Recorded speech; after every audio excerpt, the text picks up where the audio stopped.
Bienvenidos alumnos a su clase de sistema hematopoyético.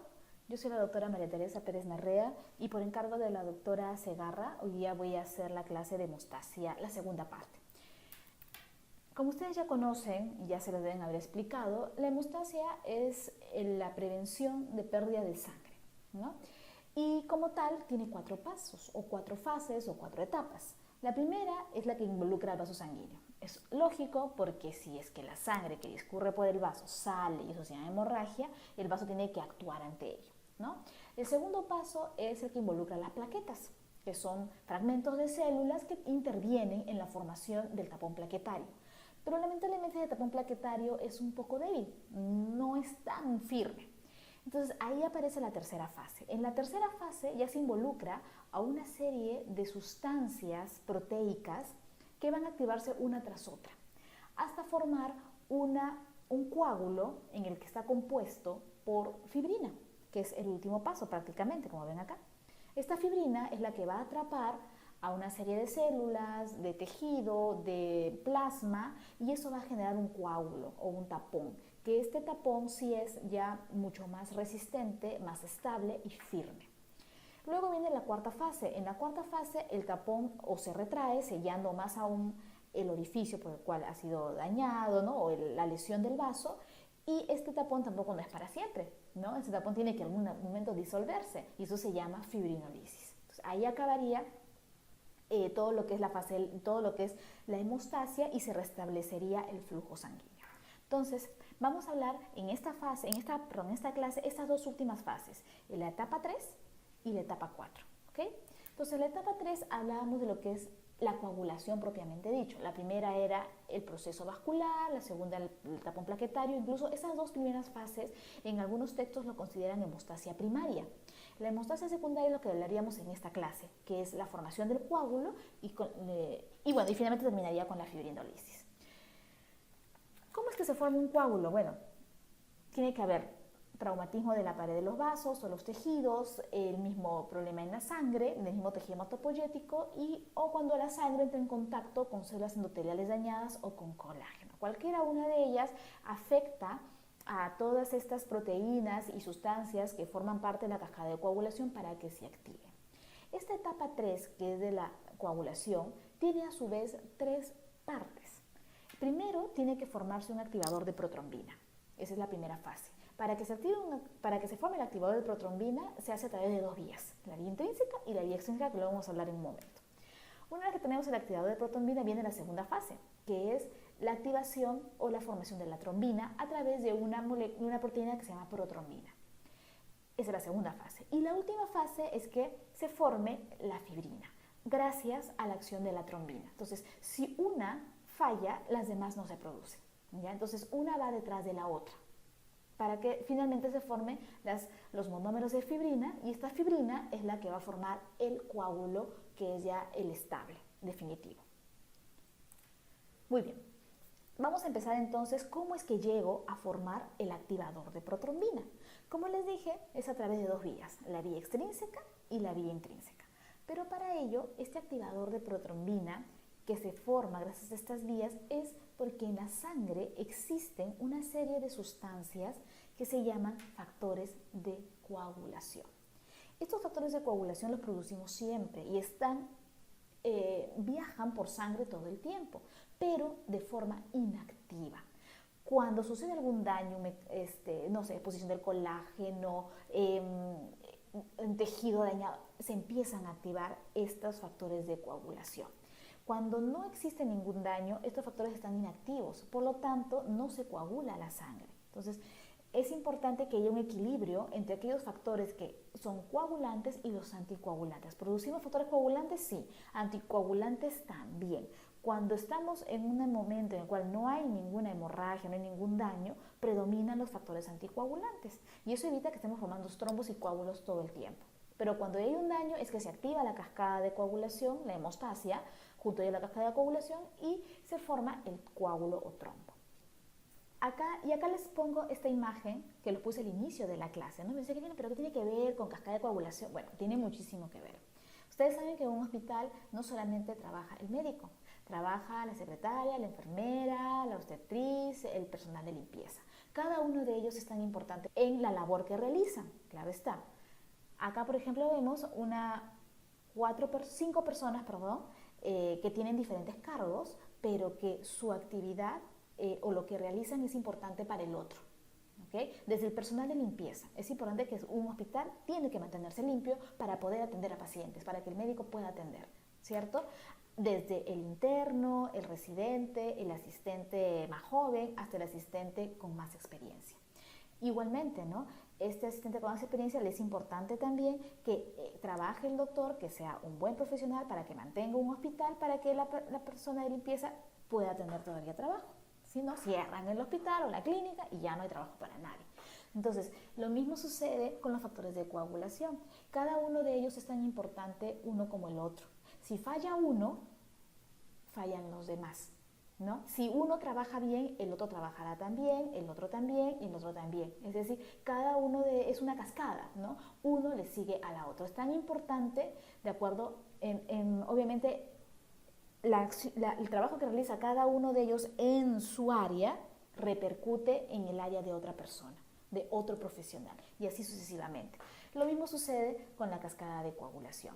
La cascada de coagulación está compuesta por una serie de proteínas que tienen un nombre específico y que se les ha puesto un número en romanos. Por ejemplo, el factor 1 es el fibrinógeno, el factor 2 es la protrombina y así sucesivamente.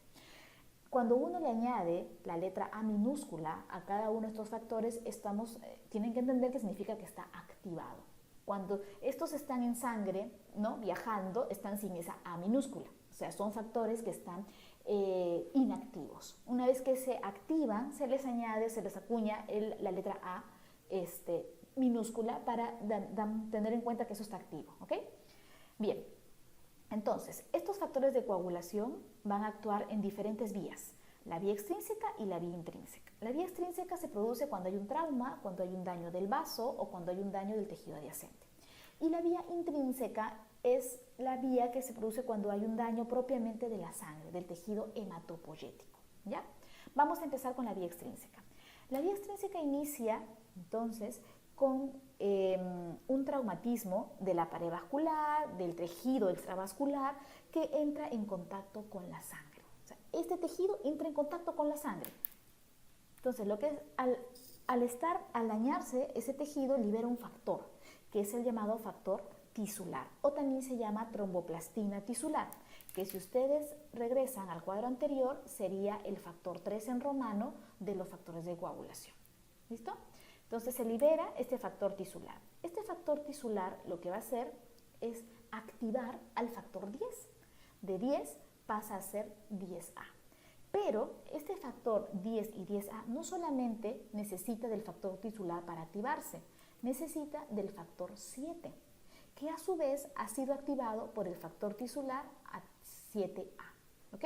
Entonces este factor tisular ejerce influencia en dos factores, el factor 7 y el factor 10.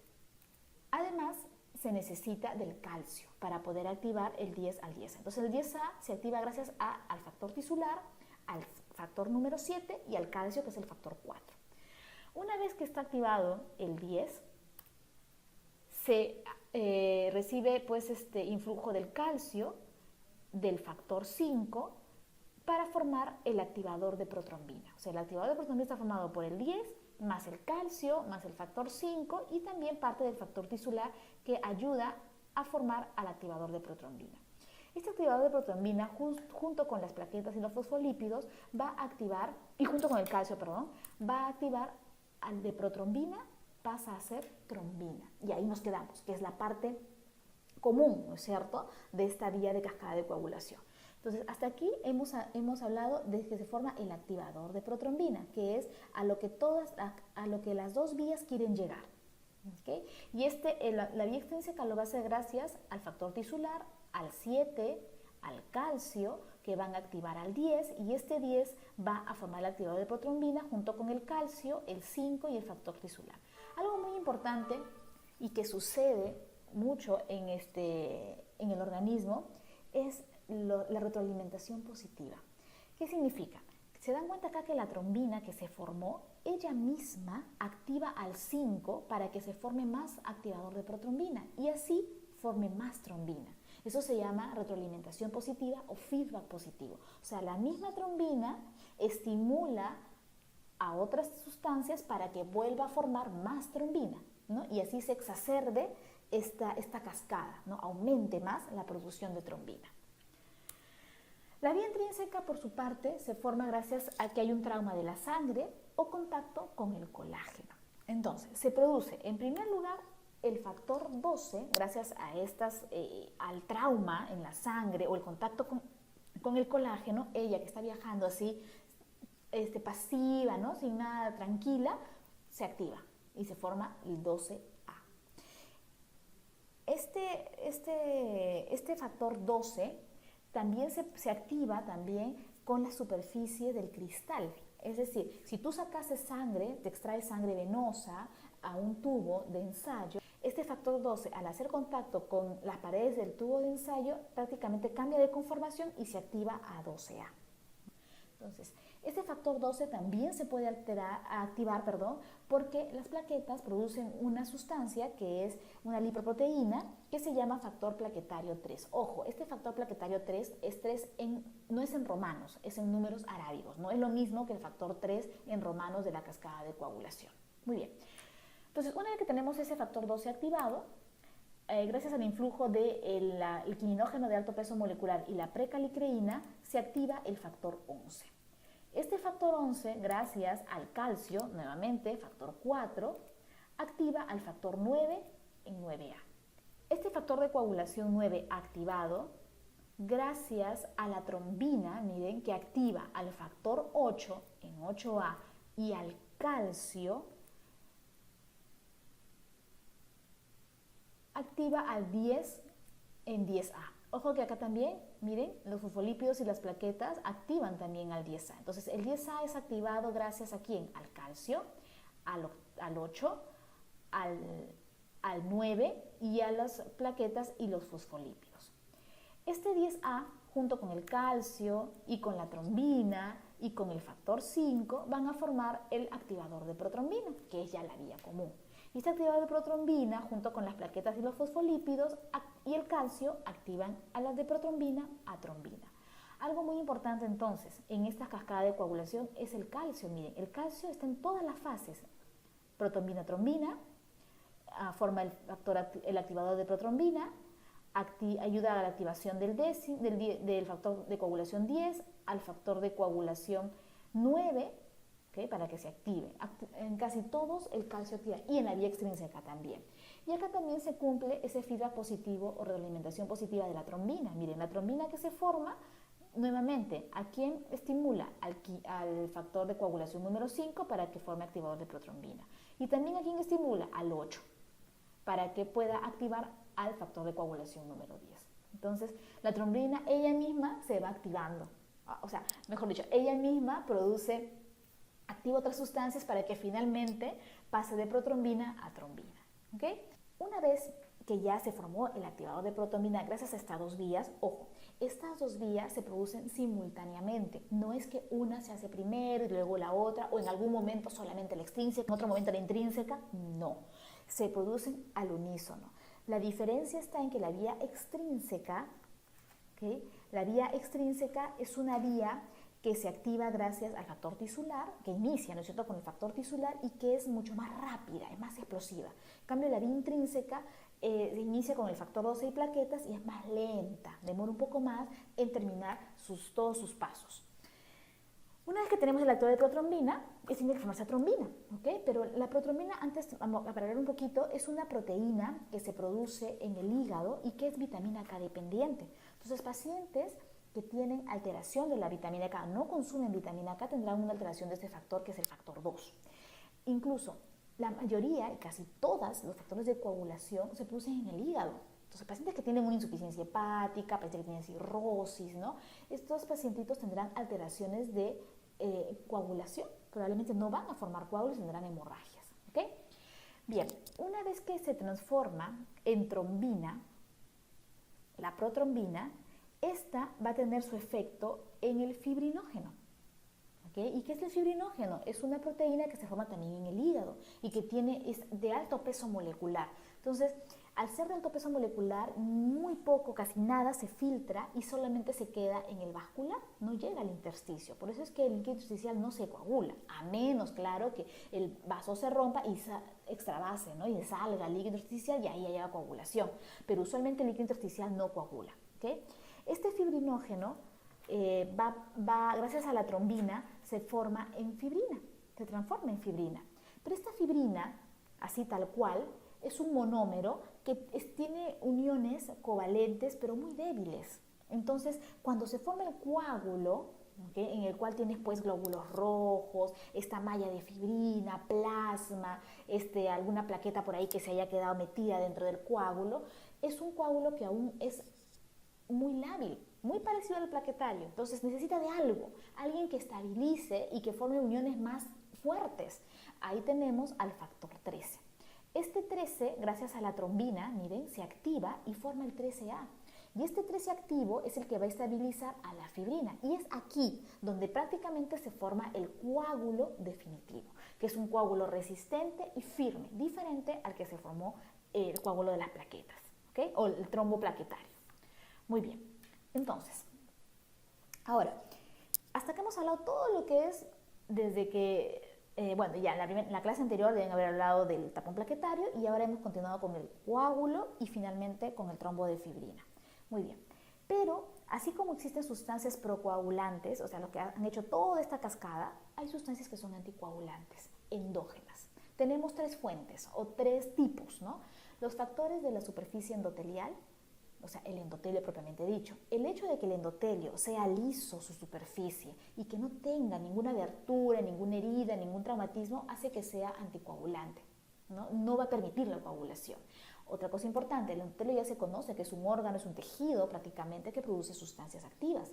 Una de ellas es la prostaciclina, que es la prostaglandina I2, que es anticoagulante, antiplaquetaria. Entonces evita que se formen trombos de plaquetas. El glucocáliz.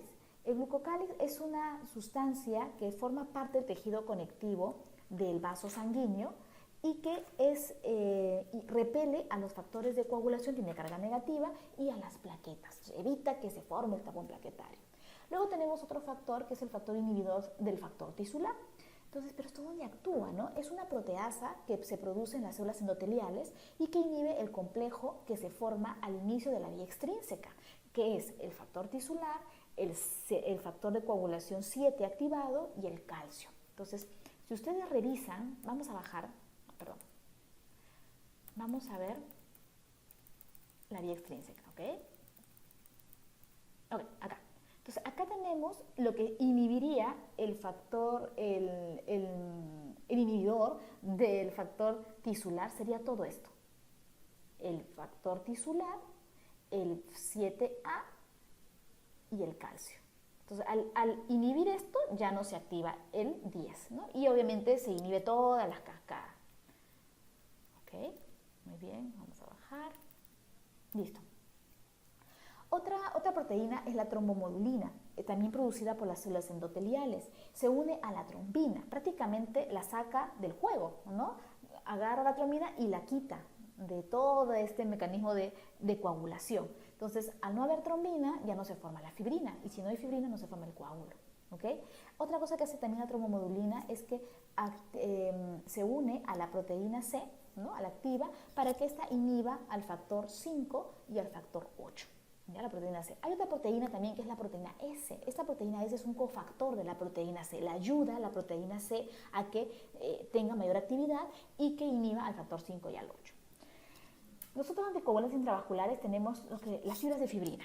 ¿Qué hacen las fibras de fibrina? Al formarse la fibrina, ¿okay? Esta fibrina va a absorber, cuando va a formar esa malla, va a atrapar de alguna manera a la trombina dentro de esa malla, y al atrapar a la trombina ya la deja también fuera del juego, ¿sí? La atrapa y ya no se forma más fibrinógeno ni fibrina. Entonces, él dice que el 85 al 90% de la trombina que se forma es atrapado por las fibras de fibrina.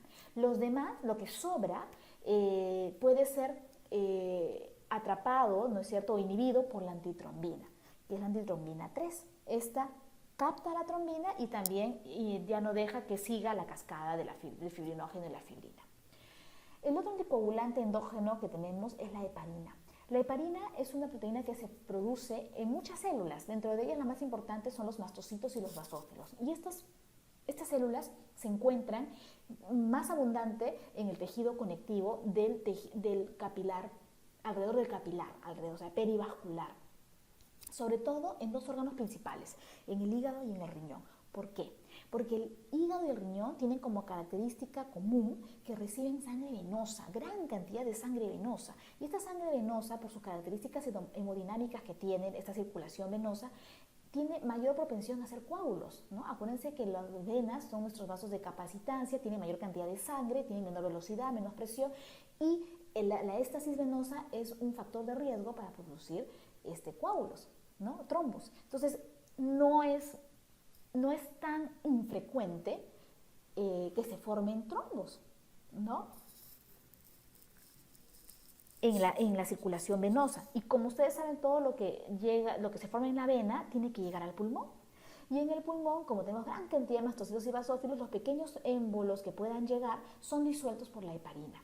¿Cómo funciona la heparina? Por sí sola no tiene mucha acción. La heparina lo que hace es unirse a la antitrombina 3. Y como saben, la antitrombina 3 se une a la trombina.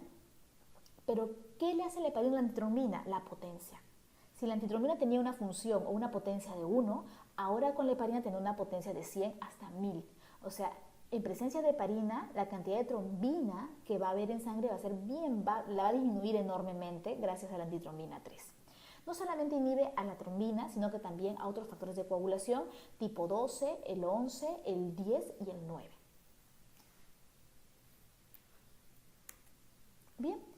Esta es una imagen, es un resumen, no se asusten, de lo que hemos hablado ahorita, ¿no? Tenemos acá la vía intrínseca y tenemos la vía extrínseca. Estos son anticoagulantes de tipo endógenos, naturales.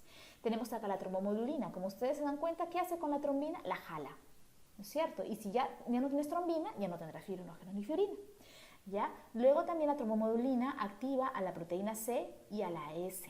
Estas proteínas C y S, acuérdense que van juntas porque la S es un cofactor de la proteína C, inhibe al factor 5, como ven acá, perdón, aquí, ¿sí? Y también inhibe al factor 8. Luego tenemos la antitrombina 3, que como saben, inhibe a la trombina. Y también a otros factores que eran, pues, el factor 10, el 2, ¿no? Que lo hemos visto en una imagen anterior. Luego tenemos acá el inhibidor del factor tisular, que como ven, inhibe ese complejo que se forma en la vía extrínseca, formado por el factor tisular, el factor 7 y el calcio. Entonces, al inhibirla ya no se genera, pues, ¿no? El 10, el 10A y obviamente los pasos siguientes de la coagulación. Estos son anticoagulantes endógenos, que los tenemos, naturales, importantes para evitar que se formen coágulos. Bien, una vez que ya si se forma el coágulo de fibrina, porque tiene que formarse, no puede estar todo el tiempo allí, tiene que haber un sistema que lo escinda, ¿no es cierto? Y ahí tenemos entonces a la fibrinolisis. Empezamos entonces con el plasminógeno. El plasminógeno es una proteína que también se denomina prefibrinolicina, que cuando se activa forma la plasmina. Esta plasmina, que se llama fibrolicina, es una enzima muy parecida a la tripsina. Si ustedes buscan en internet, googlean tripsina, la tripsina es una enzima que se produce en el páncreas, que es muy lítica, se rompe enlaces proteicos. Entonces, lo mismo hace la plasmina, pues la plasmina rompe enlaces. ¿Qué enlaces? Los de la fibrina, pues, que son los que te acuerdan que esa es la que le daba esa dureza al trombo. Ok, la plasmina lo que hace es disolver esa fibrina, ¿no? Y se eliminan como dímero D. Ese es el nombre que se utiliza cuando este coágulo, este trombo, se escinde gracias a la plasmina. Muy bien, pero cuando se está formando el coágulo de fibrina, ¿okay? Esta fibrina, esta malla de fibrina, va atrapando plasminógeno dentro del coágulo. Pero este plasminógeno no está activo, pues, tiene que activarse a plasmina. ¿Quién lo activa? El activador del plasminógeno tisular. Este activador del plasminógeno tisular tiene acción en el plasminógeno para producir plasmina y allí recién esa plasmina que estaba, este plasminógeno que estaba dentro de este trombo, que ahora es plasmina, va a disolver el trombo de fibrina. Este plasminógeno tisular se produce en los tejidos dañados y también en el endotelio, ¿no? Su acción se hace, es escindir, ¿no es cierto?, finalmente activar la plasmina para que se escindan estos enlaces covalentes y se disuelve el coágulo. Existe otro tipo de activador de plasminógeno que se llama tipo uroquinasa, por eso la U acá. Este tipo de enzima, la característica es que necesita de un receptor para poder activarse. Y este receptor se encuentra pues en las células de superficie. Así como existen sustancias que activan al plasminógeno, también hay sustancias que inhiben. En el organismo siempre hay contrarios, ¿no? Siempre hay un activador, hay un inhibidor, hay un feedback positivo y un feedback negativo. Tenemos a dos, el inhibidor del activador de plasminógeno 1 y el inhibidor de activador de plasminógeno 2. Estos lo que van a hacer es inhibir a estos y por lo tanto sigue su camino. Por lo tanto, estos inhibidores son procoagulantes, ¿sí? Estos activadores serían fibrinolíticos. El inhibidor de activador de plasminógeno tipo 2 es más abundante o se ve más en las mujeres embarazadas. Se produce en la placenta, ¿no? De ahí hay un riesgo de que las mujeres embarazadas tengan mayor riesgo de tener trombosis. Existe también otro inhibidor que es la alfa-2 antiplasmina. Esta alfa-2 antiplasmina inhibe a la plasmina, ¿okay? Y por lo tanto también sería un procoagulante. Ahora vamos a hablar de los fármacos. Vamos a ver los principales, ¿no? La heparina, tan igual como la heparina endógena, su función es activar a la antitrombina. Si activas la antitrombina se une a la trombina y la deja fuera de juego, ¿ok? Se usa este tipo de fármaco en el embolismo pulmonar, en el síndrome coronario agudo, en la trombosis venosa profunda, ¿no? En pacientes que tienen este tipo de enfermedad. ¿Cuál es el riesgo de un anticoagulante? Que sangre, pues, ¿cierto? Ya no formas coágulos, por lo tanto te vas al otro extremo, que es el sangrado. Otro riesgo que tiene la heparina es que en algunos pacientes, no en todos, puede inducir a la trombocitopenia, ya que en realidad es más un mecanismo inmunológico, ¿no? El paciente hace anticuerpos y eso genera que disminuyan las plaquetas, ¿ya? Entonces ese es el riesgo que pacientes pueden tener, que pueden tener cuando toman heparina. Los otros fármacos tenemos acá con nombres medios raros, el argatroban, vivalvirudin, dabigatran. ¿Qué hacen estos? Estos inhiben también directamente a la trombina. Ellos sí van directamente a la trombina y la anulan. Este tipo de fármacos en realidad son las alternativas que se utilizan para pacientes que han desarrollado trombocitopenia por heparina. O sea, no pueden tomar heparina ya porque les produce trombocitopenia. Entonces, la alternativa que se le da a estos pacientes son estos fármacos. La warfarina. La warfarina es otro tipo de medicamento que es vía oral y la warfarina lo que hace es inhibir aquellos inhibe a los factores de coagulación vitamina K dependientes. Factor 2, factor 7, 9, 10 y a las proteínas C y S. Entonces, el factor 2, 7, 9 y 10 son vitamina K dependientes. Entonces, lo que hace la warfarina es a ellos los inhibe, a estos 4 factores de coagulación y también a la proteína C y a la proteína S. ¿Para qué se usa? En realidad este fármaco se utiliza para tener anticoagulado al paciente de forma muy crónica. Es decir, entonces para prevenir que el paciente forme coágulos. Entonces son en pacientes que tienen, por ejemplo, que son para la profilaxis de tromboembolismo, en pacientes que, por ejemplo, son fibriladores, ¿no? Entonces la fibrilación auricular tiene el riesgo de producir trombos y después émbolos. Entonces, estos pacientes que ya tienen fibrilación auricular tienes que darle algún medicamento que evite que se formen. Uno de ellos es la warfarina. ¿Cuál es la toxicidad, el riesgo? Como todo fármaco anticoagulante, el sangrado, ¿no? Teratogénico, algo que me había olvidado, ¿verdad? La heparina, si es que la mujer la embarazada necesitase tomar algún anticoagulante, el fármaco de elección es heparina, porque no cruza la barrera placentaria. En cambio, jamás le podemos dar warfarina a una paciente embarazada, porque cruza la barrera placentaria y puede dañar al producto, ¿okay? ¿Qué antídoto se le da a los pacientes que están intoxicados por warfarina? Bueno, si es que inhiben a los vitamina K dependientes, tienes que darle vitamina K para que pueda seguir, para que esta vitamina K vuelva a formar estos factores de coagulación. Bien, luego tenemos los que son otros fármacos también que directamente inhiben al factor 10. Tenemos apixaban, rivaroxaban, ¿no? Se utiliza para la profilaxis de trombosis venosa profunda, profilaxis para un accidente cerebrovascular, etc. La toxicidad, el riesgo es el sangrado, ¿no? Luego tenemos los trombolíticos. Los trombolíticos son aquellos fármacos en los cuales ya se formó el trombo. Entonces, ¿qué tienes que hacer? Tienes que eliminarlos, tienes que romper ese trombo. O sea, tendrías que usar algo muy parecido al activador de plasminógeno tisular. Y ahí tenemos al alteplase, reteplase, la estreptoquinasa, el tenecteplase. Ellos directo o indirectamente ayudan a la conversión de plasminógeno a plasmina. Entonces, si tienes plasmina, lo que vas a hacer es escindir a la fibrina, ¿ok? ¿Dónde se usa? Se utiliza cuando tienes un paciente que viene con infarto de miocardio, pero el tratamiento es precoz, es agudo. Ya cuando pasó horas ya no te va a ayudar este medicamento. Por eso dice acá infarto de miocardio al inicio. Igual, cuando tienes un paciente que recién se está diagnosticando de un accidente cerebrovascular, ¿no?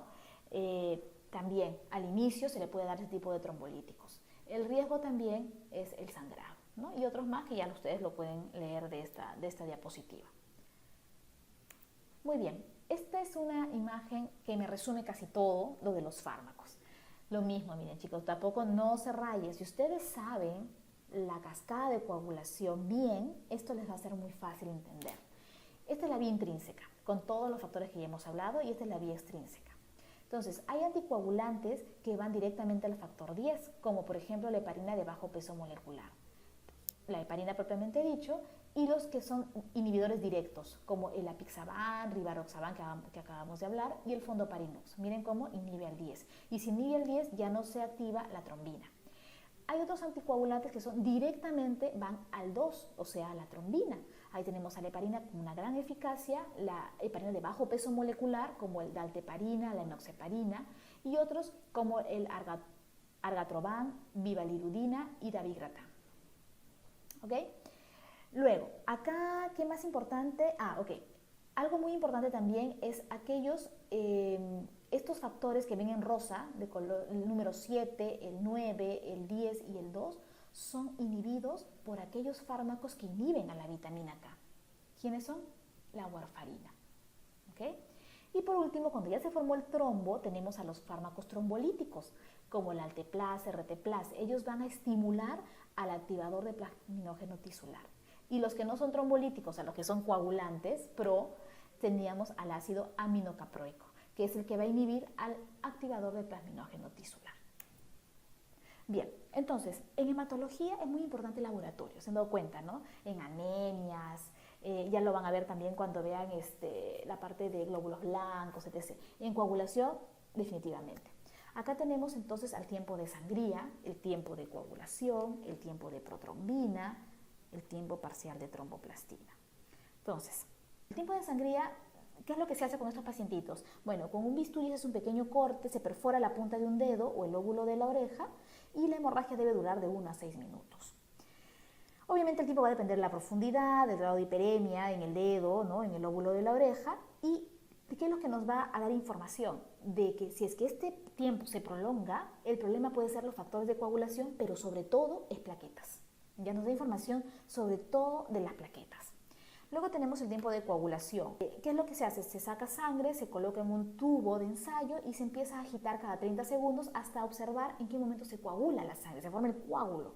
Debe durar entre 6 a 10 minutos aproximadamente. Claro que alteración de cualquier factor de coagulación te altera obviamente el tiempo de coagulación.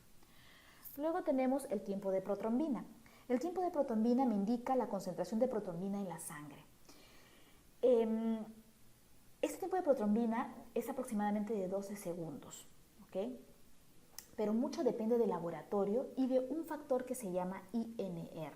El INR es un cociente internacional, se llama cociente normalizado internacional, que te relaciona el tiempo de protrombina que se ve del paciente, ¿no? O sea, la prueba, sobre el tiempo de protrombina normal, ¿no? Se añade una potencia a esa división y se saca el INR.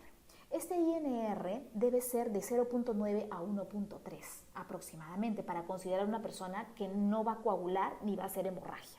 Cuando cuando el INR se alarga, indica riesgo alto de hemorragia. ¿En quiénes podremos ver esto? En aquellos pacientes que toman anticoagulantes, porque ellos no van a hacer coágulos, entonces su INR probablemente esté más alargado. En cambio, si el INR es bajo, menos de 0.5 se dice, existe la probabilidad de que este paciente tenga riesgo de producir un coágulo. Entonces, además, el tiempo de protrombina, sobre todo, estudia los factores de coagulación número 1, 2, 5, 7 y 10. Es decir, sobre todo aquellos que son de la vía extrínseca, ¿ya? Porque es el 7, vía extrínseca.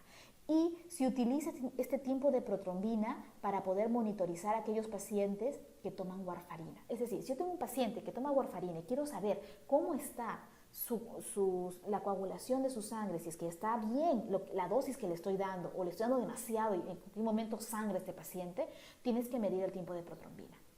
El tiempo parcial de tromboplastina mide la vía intrínseca. Son todos los factores menos el 7 y el 13, ¿ya? Y se utiliza para monitorizar a aquellos pacientes que toman heparina. Entonces, el paciente que toma heparina, ¿qué tiempo me es importante saber si es que estoy bien en la dosis? Tiempo parcial de tromboplastina, ¿ok? Muy bien, vamos ahora a los desórdenes de la coagulación. Existen miles, millones de enfermedades que tienen que ver con la coagulación. Para esto, vamos a hablar solo de 2 o 3 que son las más importantes, ¿no? Primero, antes de eso, lo mismo, miren, tiempo de protrombina sirve para ver vía extrínseca y vía común. Estos son los factores que se analizan, ¿no? De los que depende, y el defecto obviamente va a ser alteración del tiempo de protrombina, se alarga.